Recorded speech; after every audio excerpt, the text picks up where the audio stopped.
रिठाला गांव में राजू नाम का एक आदमी अपनी पत्नी मुस्कान के साथ रहता था।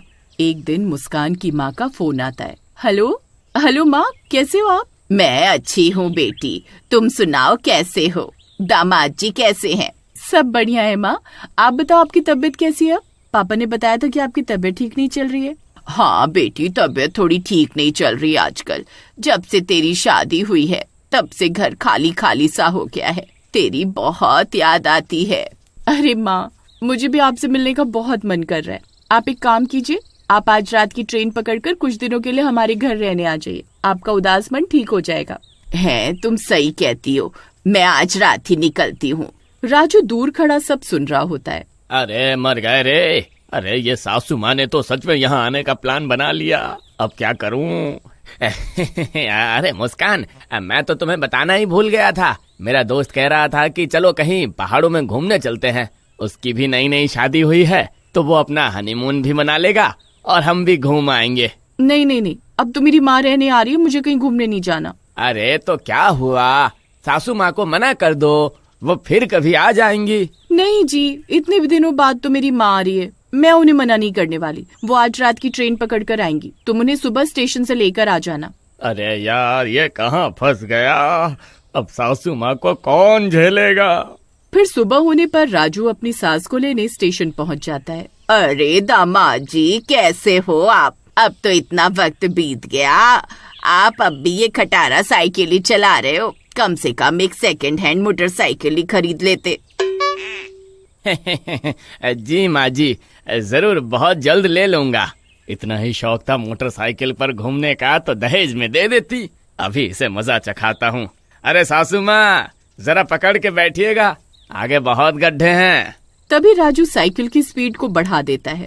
ओ मैं निकला और गड्डी लेके और रास्ते पर वो सड़क पे एक मोड़ आया, मैं उथे दिल छोड़ आया। अरे नास मिटे, कैसी साइकिल चला रहा है? दिख नहीं रहा क्या इतने बड़े बड़े गड्ढे हैं यहाँ? मुझे मारना चाहता है क्या?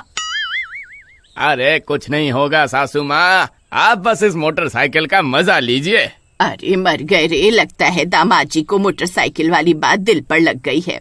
राजू साइकिल की स्पीड और बढ़ा देता है। तभी एक बड़ा गड्ढा आता है और साइकिल पलट जाती है।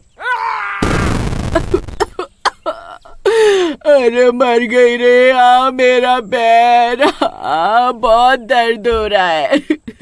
अरे सासू माँ, आप ठीक तो हैं? अरे कमबख्त नास मिटे, मुझे पहले ही पता था तू मुझे मारना चाहता है, तभी जानबूझकर इतनी खराब सड़क पर आए इतनी तेजी से साइकिल को भगा रहा था। अरे नहीं माँ जी, ऐसी कोई बात नहीं है। मैं तो सिर्फ आपको जल्दी घर पहुँचाना चाहता था। अरे कमबख्त, अब ऐसे ही देखता रहेगा या मुझे उठाएगा भी? फिर राजू अपनी सास को जैसे तैसे उठाकर साइकिल पर बिठाता है और धीरे धीरे घर पहुँचता है। अरे माँ, आप आ गई। मैं बहुत खुश हूँ कि आप हमारे घर रहने आए। बहुत दर्द हो रहा है। अरे माँ, ये आपके पैर में क्या हुआ? आप ठीक तो है ना? अरे कुछ नहीं हुआ, माँ को चलते चलते पैर में मोच आ गई है बस। अरे नास मिटे, सच सच क्यों नहीं बताता कि तूने मुझे जानबूझकर साइकिल से गिराया है? आप ये क्या कह रही हैं माँ? अरे नहीं नहीं, माँ तो मजाक कर रही हैं। मुस्कान, तुम्हें पता तो है गांव की सड़क कितनी खराब है, बस उस वजह से साइकिल का बैलेंस थोड़ा बिगड़ गया था। फिर शीला कुछ देर आराम करती है, लेकिन उसके पैर का दर्द बढ़ता ही जाता है। और दूसरी तरफ राजू और मुस्कान अपने कमरे में सो रहे होते हैं।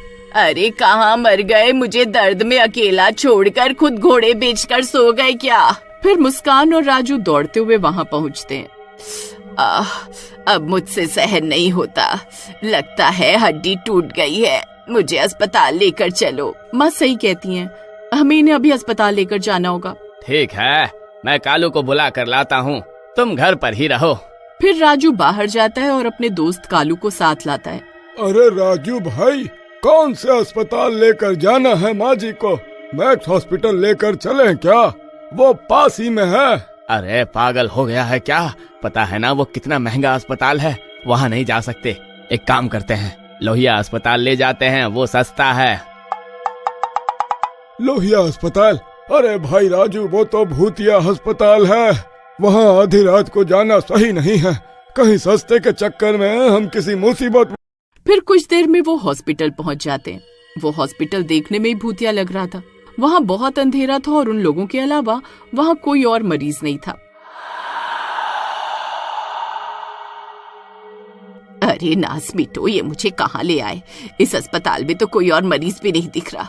अरे मर गई रे, ये कहाँ फंस गई। अरे माँ जी, आप घबराओ नहीं। अरे डरने वाली कोई बात नहीं है।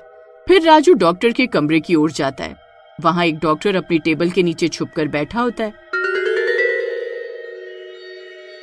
अरे डॉक्टर साहब, आप यहाँ छुपकर क्यों बैठे हैं? चलिए बाहर, एक पेशेंट की टांग टूट गई है, उन्हें आपकी जरूरत है। अरे पागल, धीरे बोल। इतनी जोर जोर से क्यों बोल रहा है? अगर उसने सुन लिया तो हम सबकी शामत आ जाएगी। अरे डॉक्टर साहब, आप तो इतने पढ़े लिखे हैं, आप तब भी इन भूत प्रेतों की बातों पर विश्वास करते हैं? अरे बेवकूफ, इस हॉस्पिटल में रात होने के बाद कोई भी अपने कमरे से बाहर नहीं निकलता। यहाँ एक चुड़ैल का साया है। रात होने पर उसकी नजर जिस पर भी पड़ती है वो उसे कच्चा खा जाती है। तभी शीला दर्द के मारे जोर जोर से चिल्लाने लगती है। तभी शीला की तेज आवाज से उस हॉस्पिटल की चुड़ैल की नींद खुल जाती है और तभी वहाँ डरावनी डरावनी आवाजें आने लगती हैं। आज इतने दिनों बाद कौन आया मेरी प्यास बुझाने? अरे मर गए रे। अरे यह तो वही चुड़ैल की आवाज है जिसके बारे में गांव वाले बातें करते हैं। इसका मतलब ये कोई अफवाह नहीं है, यह सच में चुड़ैल का साया है। तुझे यह आवाजें सुनाई नहीं दे रही हैं क्या?